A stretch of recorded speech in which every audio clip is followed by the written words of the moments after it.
One lottery ticket makes a big difference for our state students. And when I say big, I mean bigger than jackpot big. Since 2002, South Carolina students have benefited from more than $6 billion in lottery-funded scholarships and grants, including the Life, Hope, and Palmetto Fellow Scholarships. With every lottery play, you're supporting our students, and that adds up in a big way. That's why education is our middle name. Learn more at sceducationlottery.com/betteryou. A continuación, tesoros sagrados impregnados de misteriosos poderes, algunos de exorbitante valor, a la espera de ser descubiertos. Un tesoro que confería poder y riquezas a quien lo poseía. Desde un antiguo tesoro señalado en un mapa bíblico. En suma, las riquezas descritas en el rollo de cobre tendrían un valor actual de $3,000 millones. A la amplia fortuna de un rico monarca. Durante siglos, muchos han buscado las legendarias minas del rey Salomón. Y hasta una joya mágica. Era una gema tan poderosa y prestigiosa que la reina Victoria la deseaba. Estas reliquias sagradas inspiran adoración y avaricia. Solo otorga riquezas y buena fortuna a los puros de corazón, pero un hombre vanidoso con ansias de poder puede sufrir feas consecuencias. Estos sagrados artículos han inspirado admiración durante miles de años. Ahora, conozcamos los relatos detrás de las más importantes maravillas sagradas.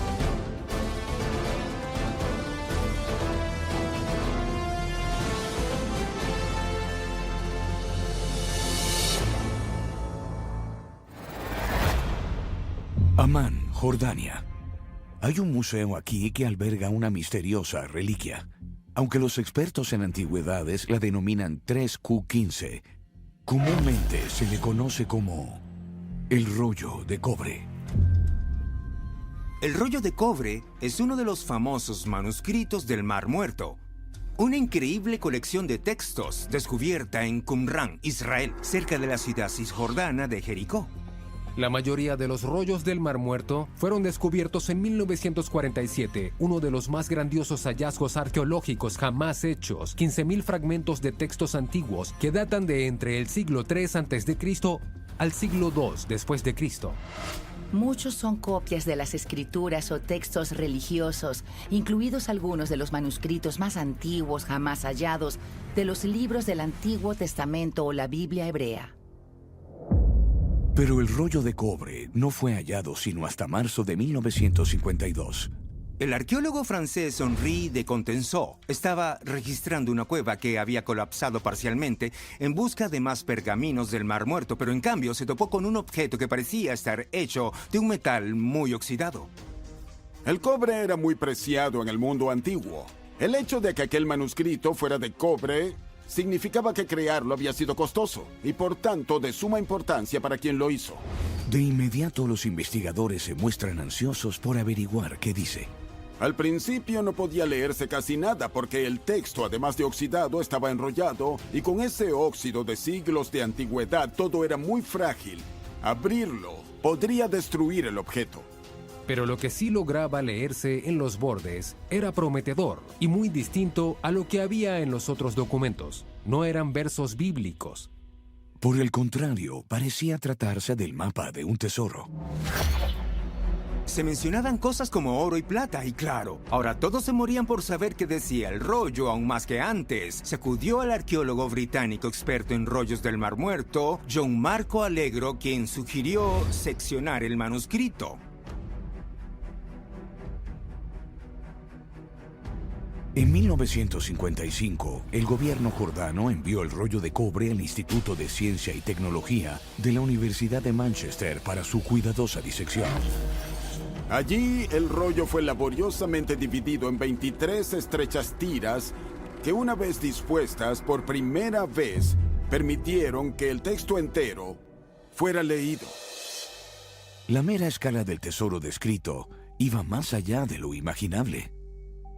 Había cúmulos de oro y plata sepultados en más de 60 ubicaciones secretas, todas metódicamente descritas línea tras línea. Luego de que todo el texto fuera traducido, El valor total estimado por los estudiosos alcanzó las 170 toneladas de oro y plata. En suma, las riquezas descritas en el rollo de cobre tendrían un valor actual de $3.000 millones. Un 3 y 9 ceros, volviéndose en potencia el tesoro enterrado más cuantioso de toda la historia. Si tal tesoro realmente existe, ¿de dónde provino? El rollo de cobre ofrece algunas pistas sobre el origen del tesoro. Se habla de diezmos, de vestiduras sacerdotales y vasijas sacrificiales. Y el texto en sí es escrito en hebreo de la Mishnah. Es decir, el tesoro es la naturaleza religiosa y quizá provino de uno o varios templos judíos. En busca de respuestas, los expertos fueron a Qumran, donde se halló el rollo de cobre. A menos de 30 kilómetros está Jerusalén, la ciudad que tenía el edificio más grande y lujoso de la región, el primer templo judío. En la Biblia se lo describe como una estructura amplia y gloriosa, erigida originalmente sobre el monte del templo por el rey Salomón en el siglo X a.C. Era el lugar de encuentro más sagrado y durante siglos fue un verdadero símbolo de prosperidad. El templo recaudaba impuestos y también recibía toda clase de ofrendas de parte de los fieles. Pero el santuario fue destruido por los babilonios en el año 587 a.C. El paradero de casi todo lo que había ahí es una incógnita. A menos, claro, que haya sido registrada en el rollo de cobre.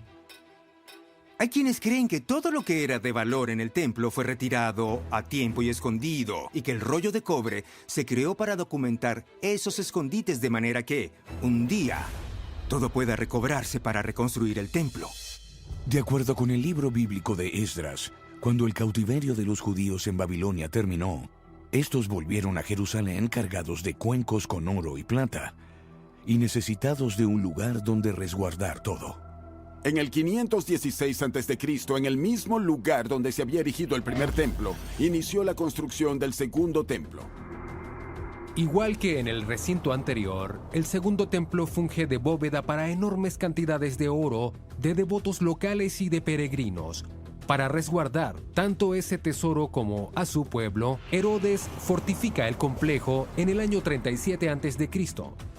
Pero cerca de un siglo más tarde, este segundo templo también es destruido, esta vez por los romanos. Nuevamente, grandes cantidades de riqueza se pierden o pasan a la clandestinidad. Esta fecha del 70 después de Cristo es muy cercana al momento en que el rollo de cobre se redactó y se depositó en una cueva en Qumran. Incluso es posible que el rollo de cobre hable de escondites, tanto del primer templo como del segundo, dado que ningún tesoro se ha hallado. Si por un lado el rollo es muy específico en cuanto al tesoro en sí, también es sumamente vago acerca de su ubicación. En otras palabras, quien plasmó el texto lo codificó. Albert Walters, profesor de la Universidad Redeemer, sugirió que es probable que un sacerdote de alto rango se haya puesto a pensar en cómo evitar que aquella fortuna cayera en manos romanas. Walters propuso que se habría ideado un plan para localizar escondites en las afueras de Jerusalén y en el desierto de Judea, un plan que habría involucrado a numerosas personas. Primero, las mentes maestras detrás del plan debían identificar los escondites. Luego, el sacerdote tendría que tomar nota de la apariencia del lugar, pero al escribir debía ser muy cuidadoso. Por ejemplo, tenía notas como en la lápida después de la tercera fila de rocas. No se habría podido comprender la ubicación secreta si no se estaba familiarizado con ese lugar. La información está mejor codificada porque fue escrita en un hebreo poco común, que de vez en cuando incluye caracteres griegos.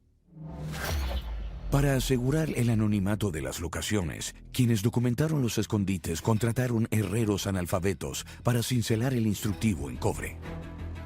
Hay letras que no se aprecian con claridad porque tienen grafías muy similares, la clase de error que un escriba instruido nunca hubiese cometido. Pasa casi una década sin que ninguno de los muchos expertos resuelva el acertijo, hasta que uno dice, ¡Eureka!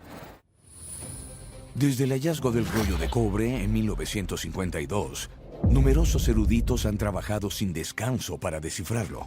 Pasados 8 años, un sujeto cree finalmente haberlo descifrado.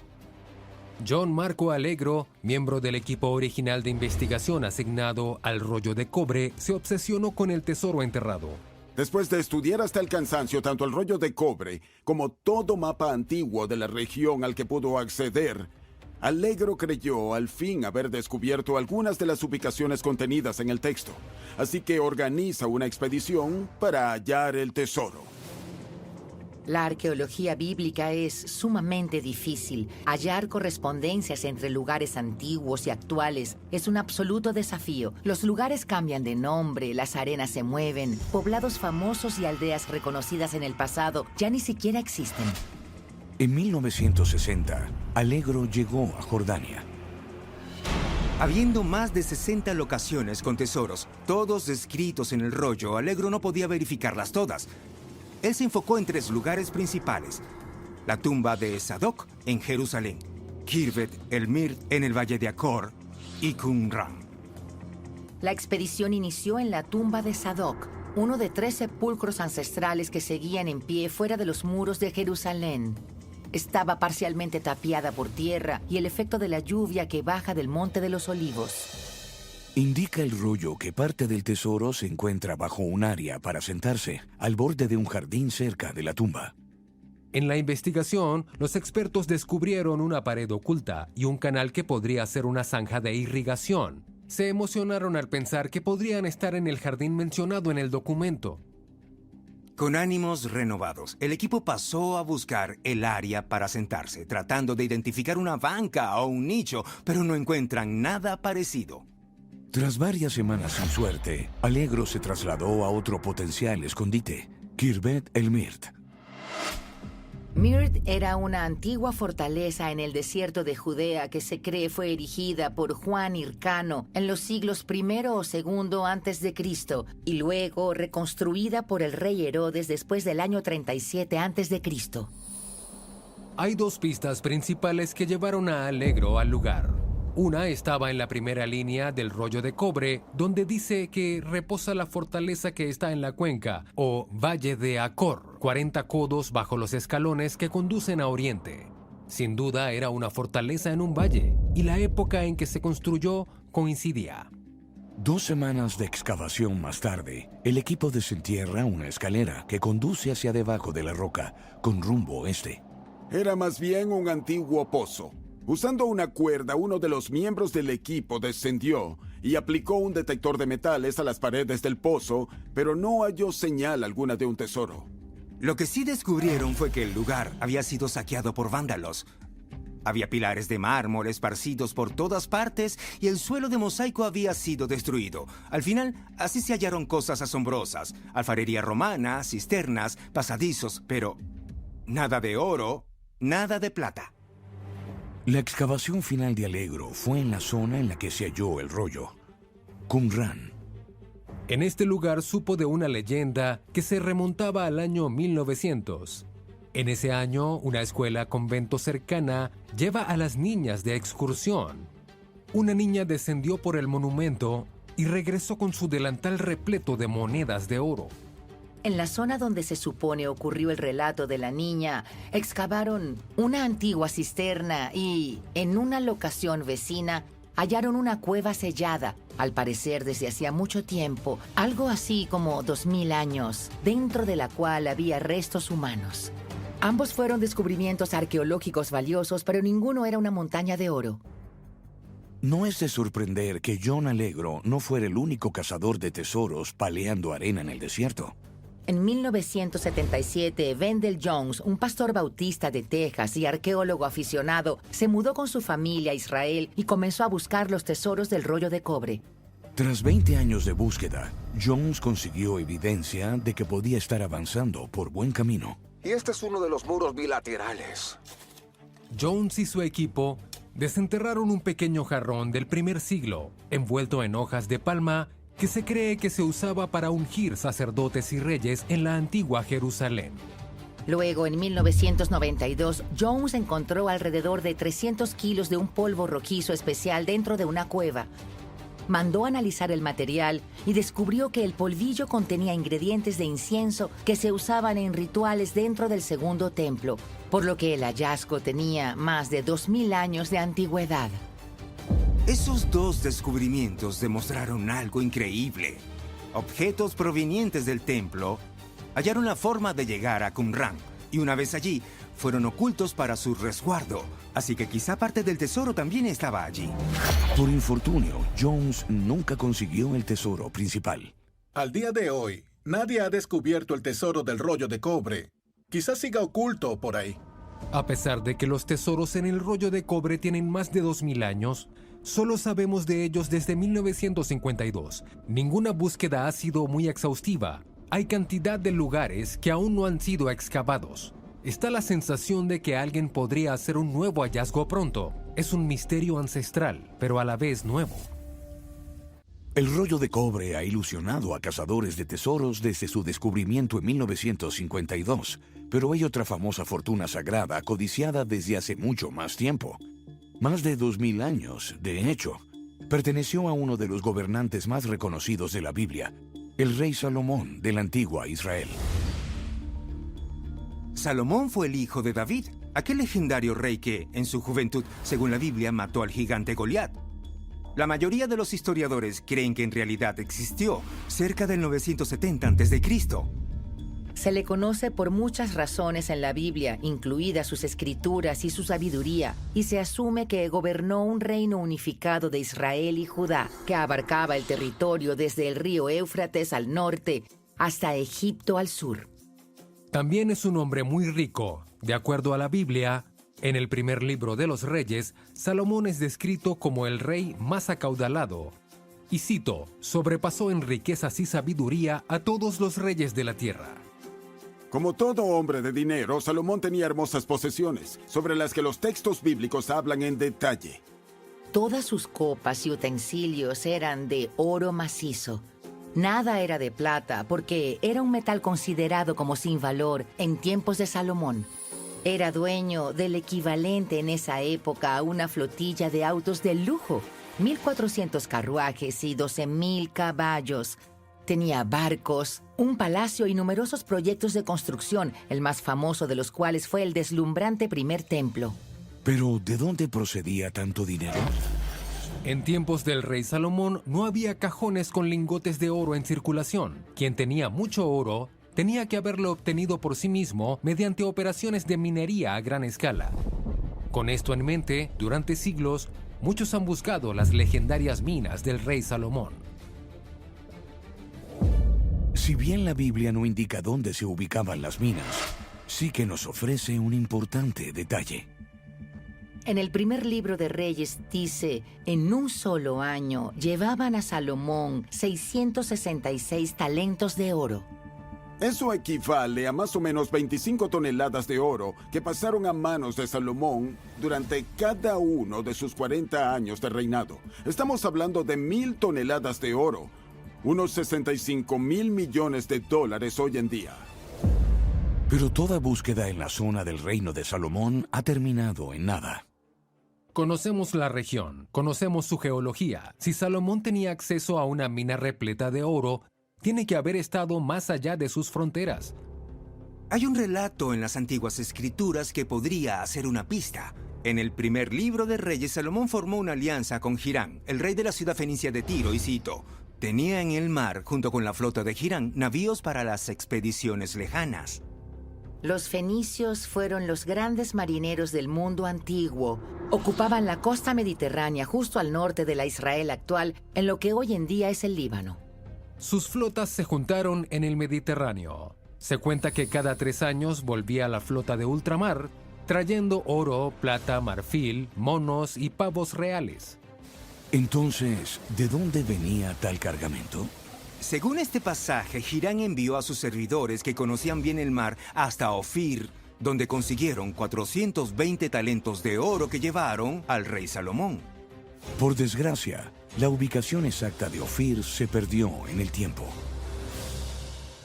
Basándose en otro pasaje bíblico del reinado de Salomón, muchos han sugerido que Ofir se encontraba en la moderna Etiopía. Según el libro de Reyes, la reina de Saba visita al famoso Salomón para poner a prueba su legendaria sabiduría y trajo con ella 120 talentos de oro. Se hicieron socios, algunos creen que incluso se hicieron amantes, y sus reinos permanecieron juntos. Algunos historiadores proponen esto: la reina de una región con mucho oro se volvió íntima de Salomón, mediante tal vez acuerdos de comercio. Es ella la fuente de todo su oro. Nadie conoce la ubicación exacta de sus tierras, pero el historiador romano Flavio Josefo se refiere a Saba como el reino de Etiopía. Y en Etiopía hay oro. Incluso hoy la nación tiene amplias reservas de oro y otros metales preciosos. En las tierras altas de Etiopía al norte, las vetas de oro se consiguen a veces justo bajo la superficie. Pero Etiopía es solo una de docenas de locaciones que se han propuesto para Ofir. Otros historiadores hablan de las Indias, Sri Lanka, el sur de Arabia, Armenia y otros tantos lugares. El problema es que no lo sabemos porque nadie ha encontrado un mapa o una tablilla que diga "Bienvenidos a Ofir". Pero eso no ha sido impedimento para que algunos de los exploradores más famosos de la historia intentaran hallarlo. Cristóbal Colón está entre aquellos que fueron en busca de Ofir. Por sus bitácoras sabemos que estudiaba la Biblia y otras fuentes para descubrir su ubicación. Colón viajó al oeste en 1492 y terminó realizando 4 viajes a las Américas. Creyó haber hallado Ofir en una isla que bautizó como La Española, también conocida como Hispaniola, hoy en día Haití y República Dominicana. A su llegada, Colón es recibido por el pueblo arahuaco. Aunque los nativos arahuacos que consiguen no portaban oro, sí estaba claro que había oro en la isla, porque un nativo le obsequió láminas de oro, otro tenía pepitas. Los arahuacos eran pacíficos y generosos y le ofrecieron su oro a Colón. Entusiasmado, Colón decidió volver con una fuerza mayor, planeando poder enviar inmensas cantidades de oro de vuelta a España. Lo que ocurrió fue que Colón trajo la devastación a la isla sin razón alguna. Sobreestimó gravemente la cantidad de oro disponible en La Española, siendo aquellos pocos artículos que le obsequiaron el producto de muchos años de acumulación. Cuando fue evidente que cometió un error, Colón regresó a España, pero no perdió las esperanzas. Dijo que buscó en el sitio equivocado. En 1502, Fernando e Isabel le dieron una nueva oportunidad para traerles el oro, y tras una cuarta y última travesía marina, Colón aseguró haber hallado el origen de la fortuna del rey Salomón en Centroamérica. Pero al no presentar pruebas sólidas, su descubrimiento ha generado fuerte debate. Incluso en aquella época hubo quienes dijeron que Colón, desesperado, había inventado la historia y buscaron en otro lugar. La búsqueda de aquellas minas de oro de leyenda continuó durante siglos, y en 1865 el explorador alemán Karl Mauch posó la vista en una locación que a nadie antes había interesado, el sur de África. Mauch coexploró con el cazador Henry Hartley y durante el viaje ambos recibieron pequeñas cantidades de oro en intercambios, por lo que decidieron que iban por buen camino y en 1868 Mauch publicita la presencia de yacimientos de oro en las ribieras del río Tati. Cruzaron la frontera hasta Zimbabue, donde encontraron las ruinas de una antigua ciudad llamada Gran Zimbabue. Mauch, por error, asumió que estaban ante los restos de Ofir. Dijo que las columnas de madera eran de cedro libanés. Hasta insinuó que Gran Zimbabue se había erigido a imagen del Palacio de Salomón. Antes de que se demostrara que las ruinas tenían un origen enteramente africano, se publicó un libro en Londres sobre la expedición de Mauch en 1868, que dio origen a una fiebre de oro por el sur de África. Las búsquedas de las minas de oro siguieron por años, hasta que, en 1935, un arqueólogo anuncia que él sabe porque nadie ha podido hallarlas. Él creía que el origen de las riquezas de Salomón no tenía que ver con oro, sino con algo más. Encontrar las legendarias minas del rey Salomón ha tentado y frustrado a buscadores de tesoros por más de 2000 años. Pero en la década de 1930, el rabino y arqueólogo estadounidense Nelson Glick compartió su teoría con el mundo. Él opinaba que la razón por la que el tesoro nunca había aparecido era porque todo el mundo estaba buscando el elemento equivocado. En la antigüedad había un metal más valioso que el oro, Una mercancía que todo el mundo hubiese preferido poseer. Cobre. El cobre era esencial en la era antigua. Con cobre se podía construir, trabajar la tierra, hacer armas y confería poder y riquezas a quien lo poseía, el equivalente al petróleo en la actualidad. De hecho, la Biblia menciona la minería de cobre en varias ocasiones. En Deuteronomio, Israel es descrita como la tierra a partir de cuyas montañas podía extraerse cobre. En el libro de Job se habla sobre minería y fundición de cobre detalladamente. Glick llegó a Israel directamente desde Cincinnati, Ohio, y empezó a excavar unos 150 kilómetros al sur de Jerusalén. Cuando Glick arribó en marzo de 1934, ubicó un antiguo complejo minero que apoyaba su teoría. Desperdigadas por doquier había pilas de escoria negra de cobre, un subproducto del proceso de fundición del mineral para extraer el metal, y la escoria tenía miles de años de antigüedad. En su análisis del yacimiento minero, Glick dijo haber identificado varios periodos de ocupación. Insistía en que el primero había ocurrido en tiempos de Salomón, cerca del siglo X a.C., y además en las fronteras de su reino. En un artículo de 1944 titulado Tras la vista de las minas del rey Salomón, anunció que había, sin duda, hallado las famosas minas. En su momento, los arqueólogos desestimaron las aseveraciones de Glick. La postura académica era que el rey Salomón simplemente no había sido tan grandioso como decía la Biblia, y que era más bien un caudillo de poca monta que nunca habría podido organizar una operación de minería a tan gran escala. Opinaban que la única civilización en la zona tan avanzada como para extraer metal de la tierra a tal escala era la egipcia. Como resultado, Glick fue desacreditado en los círculos académicos. Pero un descubrimiento hecho en el 2013 por el arqueólogo de la Universidad de Tel Aviv, Erez Ben Yosef, en el valle de Timna de Israel, probó que Glick pudo haber estado parcialmente en lo cierto. El área cuyo nombre se traduce como Colina de los Esclavos está plagada de minas y fundiciones de cobre. Hay evidencia de una enorme operación minera por todas partes en Timna. Túneles cavados a mano serpentean por las colinas y el suelo tiene tantos cráteres como la luna. Aún pueden verse manchas verdosas de óxido de cobre y hay montañas de carbón y escoria negra que salió de miles de minas, algunas de ellas de hasta 70 metros de profundidad dentro de la tierra. Tal como ocurrió con el hallazgo de Glick, los arqueólogos afirmaron que la minería era practicada por los egipcios. Pero Ben Yosef no estuvo de acuerdo, de modo que en el 2016 organizó su propio equipo para buscar evidencia. Todo este suelo está repleto de cosas. Al ser el clima tan árido, pareciera que alguien comió esto ayer. De las excavaciones de Ben Yosef surgió ropa, restos de comida y excremento de ganado, cosas que podían ser datadas por radiocarbono, y cuando salieron los resultados, hubo todo un shock en la comunidad arqueológica. El yacimiento, sin lugar a dudas, correspondía al siglo X a.C. Significaba que el campo minero no era egipcio, porque su apogeo se dio en la época en que ubicamos el reinado de Salomón. Era prueba definitiva de que había una mina de cobre altamente avanzada en la región, y alguien se estaba beneficiando de eso. ¿Podría ese alguien ser el rey Salomón?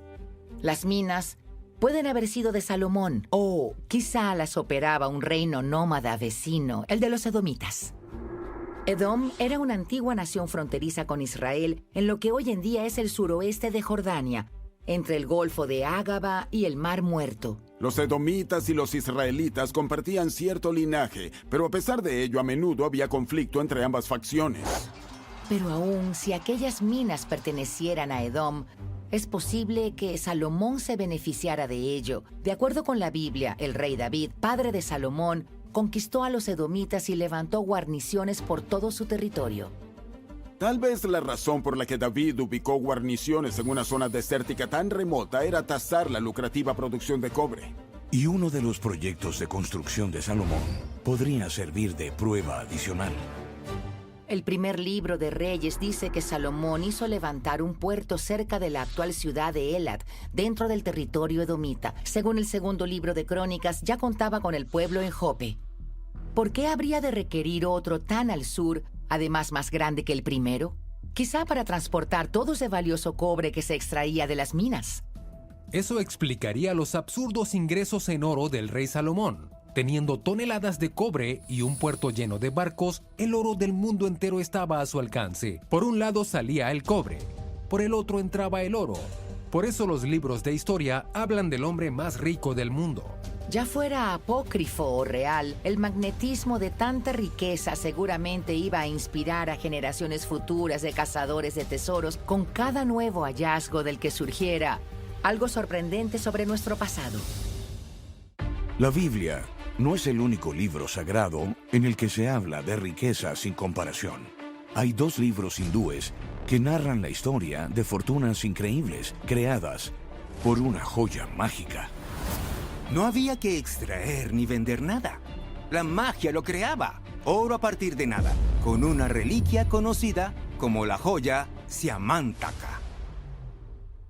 La joya en un principio le pertenecía a Surya, el dios hindú del sol, quien la usaba alrededor de su cuello. Cuenta la leyenda que Satrajit, un noble y gran devoto de Surya, estaba orándole cuando su propio dios se le apareció. El dios del sol tenía el aspecto iridiscente del fuego solar, de manera que Satrajit le pidió adoptar una apariencia menos cegadora. Surya se quitó la joya siamántica del cuello y reveló su forma verdadera. Surya era de baja estatura, con la piel como de cobre bruñido y ojos rojizos. Satrajit le ofreció sus plegarias y su devoción, y el dios del sol le concedió un deseo. Satrajit deseó la deslumbrante gema. La joya generaba amplias cantidades de riqueza que se manifestaban de la nada. Era como un generador de fortuna. La joya producía alrededor de 77 kilogramos de oro todos los días, el equivalente a algo como $5 millones, un día tras otro. Se cree también que la joya Siamantaka ofrecía protección y prevenía calamidades como inundaciones, sequías, terremotos y hambruna. Donde quiera que resida será una tierra de paz y prosperidad. Pero tiene un precio. Algunos expertos hindúes dicen que la gema amplifica el karma. Solo otorga riquezas y buena fortuna a los puros de corazón, razón por la cual solo la puede usar un dios o una mujer. Pero un hombre vanidoso o con ansias de poder puede sufrir feas consecuencias. Satrajit amasó una fortuna gracias a la joya, pero un día su hermano menor, Prasena, tomó la gema y la exhibió alrededor de su cuello, alardeando de la riqueza de su familia. Mientras iba a caballo por el bosque, fue atacado por un león y murió.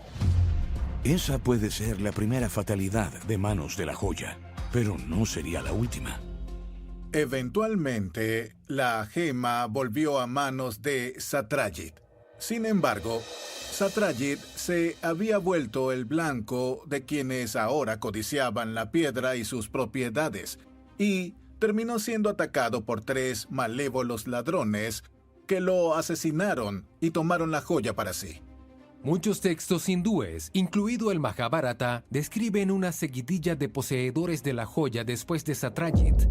Primero está Karna, luego Arjuna, después Yudhishthira, varios de los cuales también son asesinados.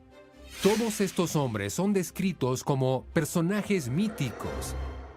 El Mahabharata está lleno de magia, de dioses y de una cantidad de reyes ancestrales que no necesariamente fueron parte de la historia, y si lo fueron, no hay evidencia de dónde o cuándo.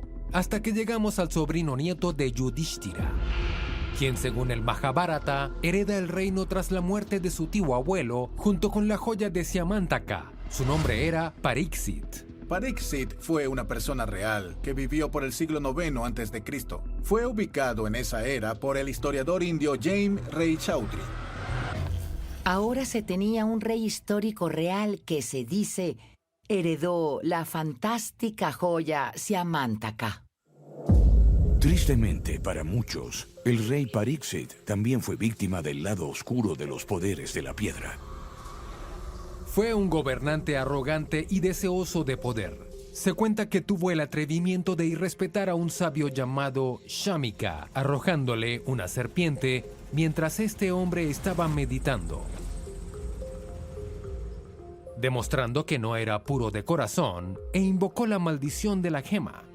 En un acto de venganza kármica, Pariksit murió por la mordedura de una serpiente y su hijo heredó el trono.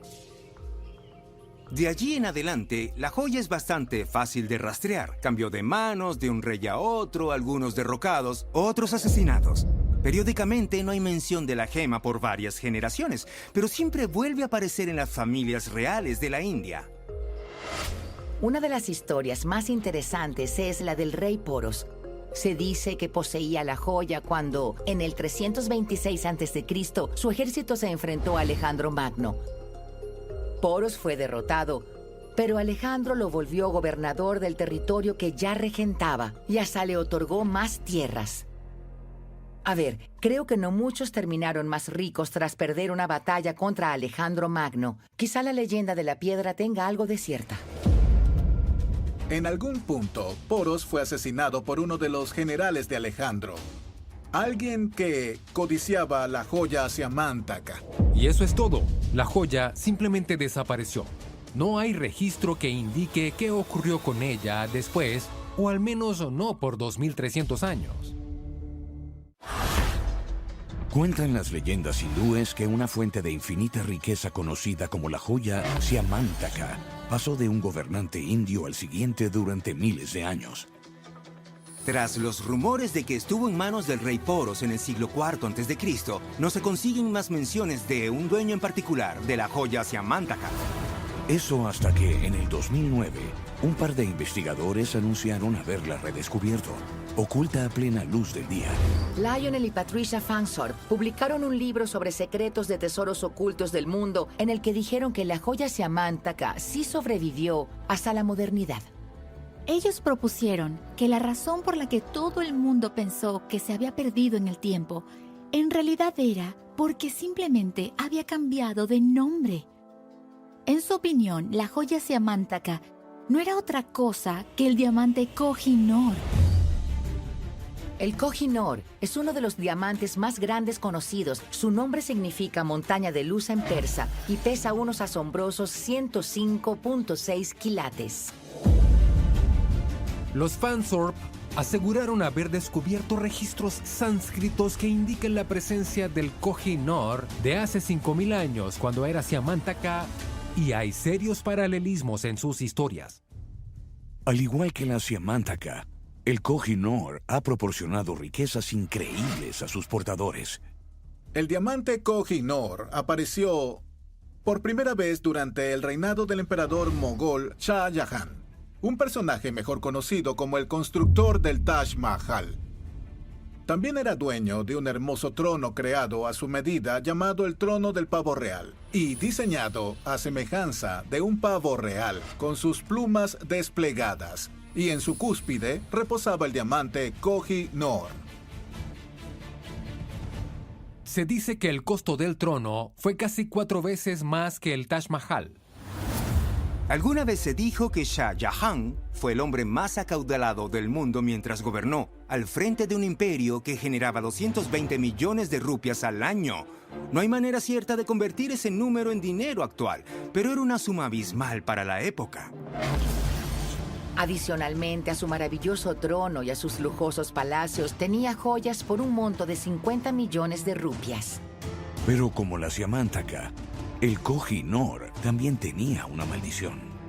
Cuando Delhi fue atacada por el persa Nader Shah en 1739, se adueñó del trono del Pavo Real y del Koh-i-Noor. Nader Shah después fue asesinado por 15 de sus cómplices. Una vez más, pasó de mano en mano, de rey a rey, hasta entrar en posesión del imperio Sikh en 1813, cuando el Maharaja Ranjit Singh se lo arrebató a la dinastía Durrani. Singh puede haber padecido la peor suerte de entre todos los dueños de la gema. Su familia regenta entera fue desmembrada. Tras su muerte en 1839, su hijo fue derrocado y encarcelado en cuestión de 4 meses, y su nieto, que gobernó por apenas un año, murió con solo 19 años. Para los creyentes, es solo otra señal de que el Kohinoor y la Siamantaka son lo mismo. Según el mito hindú, solo un dios o una mujer pueden portar la joya Siamantaka impunemente. La desgracia perseguirá a cualquier gobernante que la quiera. En 1843, el reino y el Kohinoor cayeron en manos de un chico de 5 años y el único heredero varón sobreviviente, Duleep Singh. Duleep Singh fue el último Maharaja del imperio Sikh. Para cuando cumplió 10 años, su reino había sido totalmente desmantelado por los británicos, quienes además lo obligaron a firmar una enmienda en la que renunciaba a toda pretensión a la soberanía de su propio imperio. Lo que es aún más interesante es que el documento especifica que tiene que entregar el Kohinoor. Era una gema tan poderosa y prestigiosa que la reina Victoria la deseaba. La reina Victoria, al principio, vestía el diamante Kohinoor como un broche. Tras su fallecimiento, la piedra pasó a formar parte de la colección de joyas de la corona británica y luego fue añadida a la corona que utilizó la reina madre, la madre de Isabel II.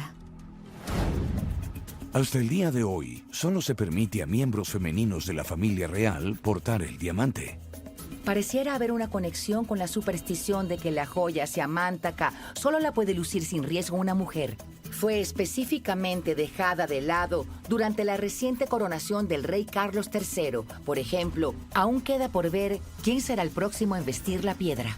Hasta entonces, el Kohinoor seguirá expuesto junto al resto de las joyas de la corona británica en la Torre de Londres. Quedan muchas incógnitas por develar. Espero que alguien pueda demostrar indiscutiblemente que el diamante Kohinoor es en realidad la joya Siamantaka. Impresionantes tesoros, con historias extraordinarias. Quizá algún día una persona tenga la fortuna de desenmarañar todos sus secretos. Soy Dennis Quaid. Gracias por ver Maravillas Sagradas.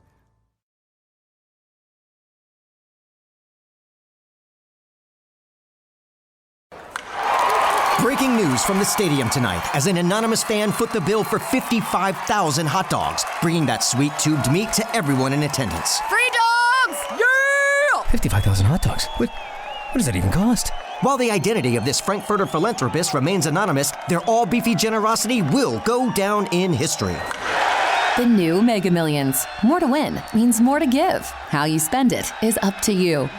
For game odds and details, visit sceducationlottery.com.